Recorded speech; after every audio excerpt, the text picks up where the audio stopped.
that just tells you everything that we've been telling you. This is just confirmation. And what's hilarious is this is confirmation from the people that want to pay the money. Sponsors. Oh man, Angel Reese fans are going to be pissed. Angel Reese is dominating the headlines, but not in the way sponsors hope. Instead of endorsement hype, brands are quietly stepping back. And with a signature Reebok shoe not set to drop until 2026, whispers are already spreading that the deal may be hanging by a thread. I thought Angel Reese was a big deal. I thought she was a box office draw. According to her pretend friends in the mainstream media, Angel Reese is a huge star. Angel Reese is in the spotlight, but for all the wrong reasons. Instead of cashing in on her fame, sponsors are slowly backing away. And with her Reebok signature shoe delayed until 2026, growing whispers suggest the deal might already be in serious trouble. We have commentators laughing at this. Washington has done that incredibly well so far. Reese missed the first one, still with it blocked. They realized that they were laughing and then quickly stopped themselves like, oh, I can't laugh. I'm live right now. I can't laugh. I'm live right now. Let me let me get real serious real quick. Angel. This season, Angel Reese is shooting 44.4% from the field. Respectable at first glance, but dig deeper, and the number collapses. Most of her shots come from point-blank range, where pros typically hit 70-80%. Somehow, Reese has turned basketball's easiest look into a 50-50 gamble, sparking what analysts now call the Angel Reese effect, where layups mysteriously become impossible. This was an epic embarrassment, bro. Remember, this is a pro basketball player. Won a national championship. Their calling card they'd like to hang over is she beat Caitlin Clark. Remember that. Watch this. Also with the miss, Angel Reese picks it up, what she's good at. Getting another offensive rebound. She says, give me that. How about another? Persistence trying to pay off. Jones gets a piece. Angel Reese won't give up. Jones with another block. Are you serious, guys? Look at this. Angel Reese thought she had the perfect play. Her plan? Unveil her Reebok shoe during the All-Star game in Indianapolis, right alongside co-captain Caitlin Clark, whose presence would guarantee massive viewership. It was meant to be a marketing masterstroke, riding the wave of what's now known as the Caitlin Clark effect. But the spotlight she hoped to steal didn't go quite as planned. Angel Reese thought she had the perfect play. Her plan? Unveil her Reebok shoe during the All-Star game in Indianapolis, right alongside co-captain Caitlin Clark, whose presence would guarantee massive viewership. It was meant to be a marketing masterstroke, riding the wave of what's now known as the Caitlin Clark effect. But the spotlight she hoped to steal didn't go quite as planned. Angel Reese thought she had the perfect play. Her plan? Unveil her Reebok shoe during the All-Star game in Indianapolis, right alongside co-captain Caitlin Clark, whose presence would guarantee massive viewership. It was meant to be a marketing masterstroke, riding the wave of what's now known as the Caitlin Clark effect. But the spotlight she hoped to steal didn't go quite as planned. Angel Reese 100% has benefited from attaching herself to Caitlin Clark at every single turn. She used Caitlin Clark as promo. Now with Reebok, she's using.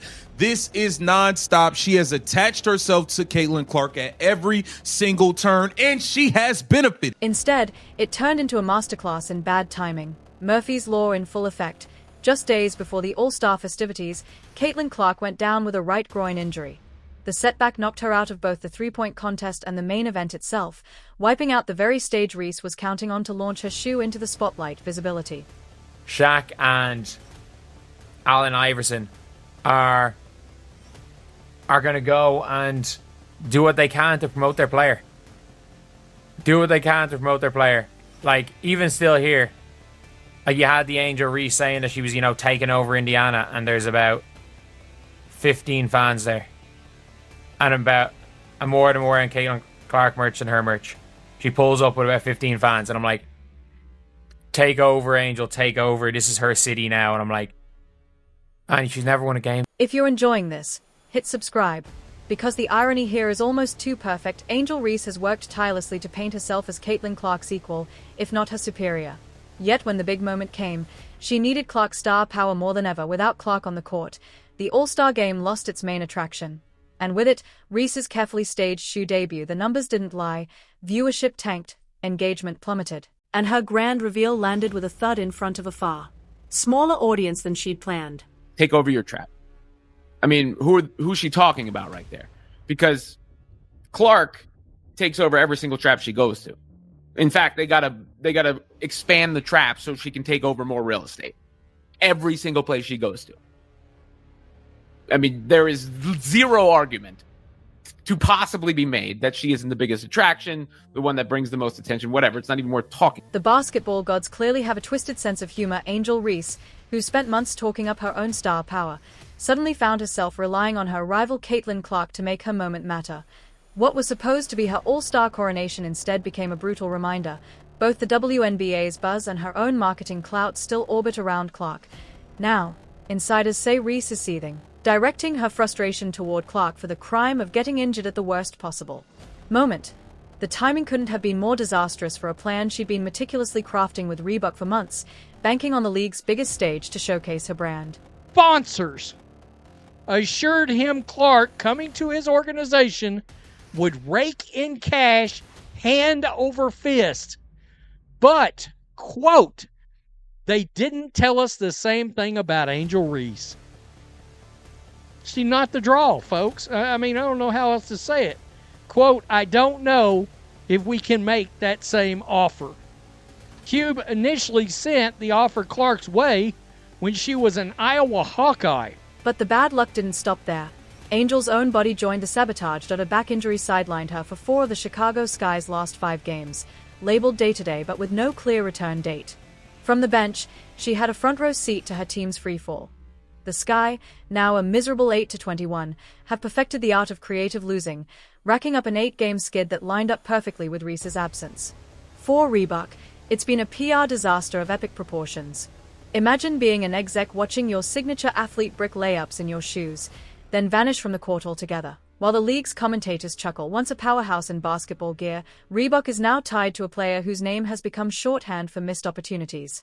Get popped by 40 at home. Now I'm seeing the Sky fans. It's some Sky fans going at Angel Reese. Sky fans is going at Angel Reese. And I didn't even think about this. Okay, so Angel Reese, you sat out the game before the All-Star game. Then you played in the All-Star game. Then you played one game and said, okay, your back is hurting. Now you're not playing again. I don't know. I don't know. Look, the Sky fans is bringing it up, not me. They bringing it up. Look. Under Shaquille O'Neal's leadership, Reebok made Angel Reese the centerpiece of its basketball comeback. A bold gamble built around the Reebok by Angel collection and an entire signature shoe line tied to her personality and style. But personality and style can't mask fundamental flaws on the court, and the world has been watching those flaws in high definition. What should have been a triumphant shoe launch turned into a masterclass in bad timing. The diamond dust colorway of the Angel Reese 1 was meant to embody grit and glamour, the perfect balance of athlete and cultural icon. Instead, it's become the poster child for marketing misfires. Now, industry chatter suggests Reebok may be quietly wondering if they bet on the wrong horse.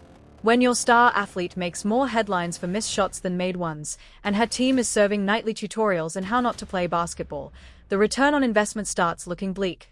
The contrast with Caitlin Clark only twists the knife. While Reese racks up missed layups and sits through her team's collapse, Clark is shattering records and fueling a historic boom in women's basketball viewership and revenue. Great ideas, wants to bring in talent to grow Reebok and have people wear it again because no one does. So one of his genius decisions was this. Fucking signing her, Angel Reese. If you don't know who she is, she's the queen of fish out of water going after a rebound that she shot herself and can get in the net ever. She reminds me of a 3-year-old shooting on those little kids' nets and throwing the ball and just completely missing the fallout for Angel Reese goes far beyond a shoe deal. Her entire brand strategy hinged on being the next big star in basketball, a player who could command headlines, move merchandise, and fill arenas through pure force of personality. But in sports, personality without performance is just background noise, and noise doesn't sell tickets. The timing of her injuries couldn't have been worse. At the very moment the WNBA was enjoying record-breaking attention, Reese was stuck in street clothes, reduced to clapping from the sidelines. Her absence during Chicago's losing skid underscored 2 uncomfortable truths. The Sky miss her presence, but her on-court production has never been consistent enough to justify the hype. For Reese personally, this has been a perfect storm of frustration. She had worked tirelessly to position herself as Caitlin Clark's equal, a rival who could generate the same electricity and commercial buzz. The All-Star Game was supposed to be her grand statement, the day she proved her marketability on the league's brightest stage. Instead, she was left with a meticulously planned marketing push and no performance to back it up. Fever have whooped the Sky basically every time they've played them.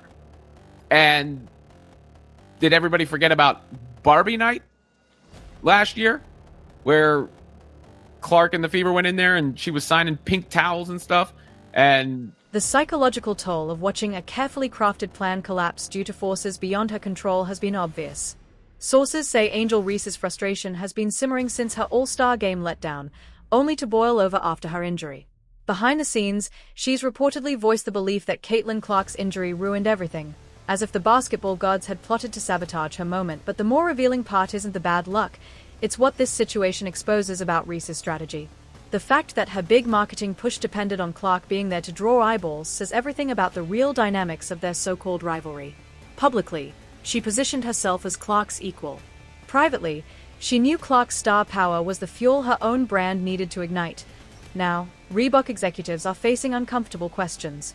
How do you justify investing millions in a player whose most consistent skill seems to be missing bunnies at the rim? How do you build a signature shoe line around someone whose team can't string wins together? These are not the kinds of conversations an athlete wants happening in corporate boardrooms. Signature shoe marketing thrives on aspiration. Fans buy because they want to emulate greatness. But what happens when your hero is known more for lowlight reels than highlight reels? What message does it send to young players when the face of your campaign is better at missing shots than making them? There's a dude on the internet who cracks me up. On TikTok, he's put together a load of Angel Reese clips, and it'll say Angel Reese part 36. And it goes, Angel Reese going up for another layup. She misses, bang! And I mean, dude, it's the funniest. And my whole thing is this, dude. She just seems as uncoordinated as a baby giraffe. Yeah, I mean, come on. Angel Reese's story is quickly turning into a cautionary tale about why personality alone can't carry a brand. In today's sports world, social media clout and cultural relevance are valuable, but they are not a substitute for delivering on the court. You can book podcast tours, dominate red carpets, and headline marketing campaigns, but none of that erases the image of missing punt-blank layups on national TV. The Chicago Sky's continued struggles without her have only deepened the doubts. Yes, Reese tops several stat categories, but the standings tell another story. Individual numbers don't always equal winning basketball. For a brand intent on framing her as a proven winner and inspirational leader, those team results create a narrative hurdle that's hard to clear. That when Caitlin Clark and her were supposed to face off against each other the other week, the ticket sales went down from $100 to like $5 because Caitlin Clark got injured. She had a quad injury, so she wasn't playing. So guess what? No one wanted to go watch. And if you don't know Caitlin Clark, she's pretty much the GOAT of the WNBA and is the reason why people are watching. No one watches you, Angel Reese. No one watches you. The only thing that I enjoy watching is all the clips on TikTok of you just countlessly just missing every shot that you take. The ripple effects of Angel Reese's struggles go far beyond her own career. Women's basketball is in the middle of unprecedented growth, fueled by rising talent and magnetic personalities. But when a high-profile star falters this publicly, it risks undoing progress, feeding into the same outdated stereotypes the sport has been fighting to shake. For Reebok, the road ahead is murky. Do they stand firm, betting that Angel can turn this slump into a comeback story? Or do they slowly step back from a partnership that's starting to feel more like a liability than an asset? Their choice will hinge on one question. Are these just temporary growing pains, or signs of deeper limits? The 2026 shoe launch now carries more than just sales expectations. It's a referendum. Can Angel evolve from a player best known for missed shots into one who earns the right to have a name stitched onto signature footwear? The Diamond Dust release can't just be a fashion drop, it has to symbolize a transformation. How she responds to this moment will shape not only her career, but her legacy. Will she channel the frustration into improvement and prove Reebok's gamble was worth it? Or will she remain stuck in a cycle of missed chances, both on the scoreboard and in her brand? You know, in the past when I said things like Angel Reese is not a good basketball player, I think I spoke too soon. At this point, I've come to realize that Angel Reese, the self-appointed most important player in the WNBA, is not a bad player. She may be the worst player, at least whose name we add. The bitter twist in Angel Reese's story is that she already had everything she said she wanted: an endorsement deal, a signature shoe on the horizon, and a national stage. But the one ingredient she couldn't control was the most critical: Caitlin Clark's presence in the moment she had carefully set up. It's a harsh reminder that in sports, as in life, even the best laid plans can unravel when fate intervenes. Now, sidelined by a back injury, Angel watches her perfectly timed brand push morph into a cautionary tale. The lesson should be clear: lasting success can't be built on the shadow of someone else's spotlight. True stars don't wait for rivals to make them relevant. They create their own defining moments.